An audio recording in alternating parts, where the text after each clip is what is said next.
My second attempt of doing this. Wow. Yes? Wow. This chapter was so awesome, I cannot even put it in words. Some people may say like this, but come on, come on, come on. You gotta admit this was so cool, it was almost crying. Well, the thing is, after Lucia done Urano Metoria, she faints. As the Celestial King can sense that, he decides to gather the magic power he has left from the stars into his blade, doing an attack called Galaxia Blade. And that causes a huge explosion. But no one is blown away. In fact, that attack was not even meant to blow everything away. It was meant to undo the petrifying effect of Allegria. Is that how you say it? Allegria? Either way, Ersa awakens. She rushes against Minerva, and Minerva once again gets happy in order to finally fight Ersa again. But Ersa, well, she is not happy. In fact, I think she's more angry than she ever is before. Probably because she has fed up with Minerva's selfishness about getting power and all that stuff. Elsewhere, also, the rest of the fairy tale is waking up, but Lucy, unfortunately, has spent the magic power. And also, her tattoo vanishes, so it's safe to assume that maybe the water power of Aquarius was truly temporarily. A bit sad. As Torafosa, angry that Jackal decides to toy with Lucy when they should just have killed her, decides to kill her immediately. But then the most unexpected knight in shiny armor is Gajiel. So Gajiel will fight Torafosa. Elsewhere, a shadow effect that looks very similar to the one from Rouges appears, but that's Keys, the masked guy. And then Juvia appears, blocking that guy up.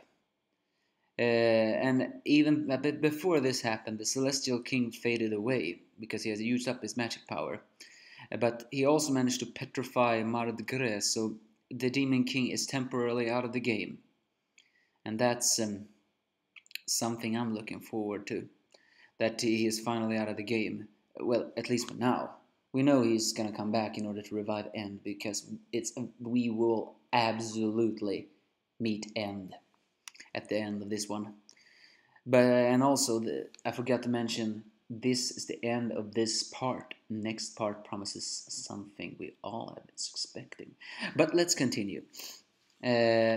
After Juvia said that one, Silver appears and tries to freeze the gang, but Grey also appears and stops the freezing, which surprises Keys. And here's a funny thing.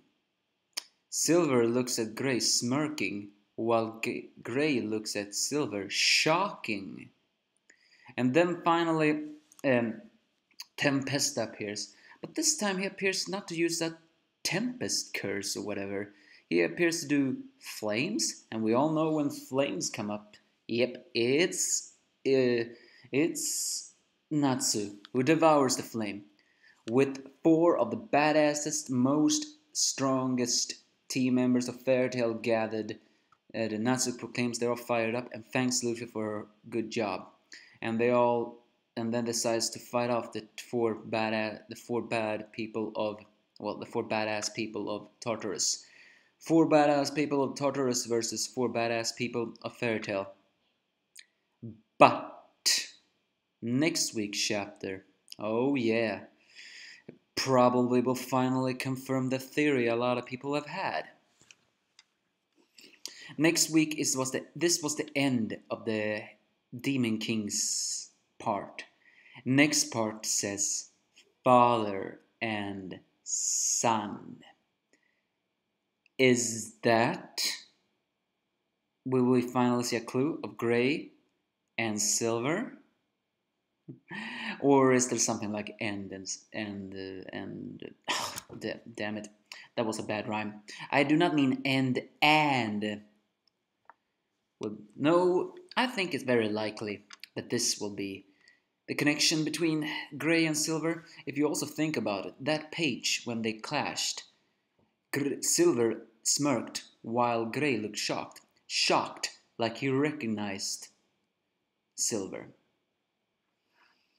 So next week we will probably focus on that. I'm already looking forward to it. I say it again, words cannot even describe how good this chapter was.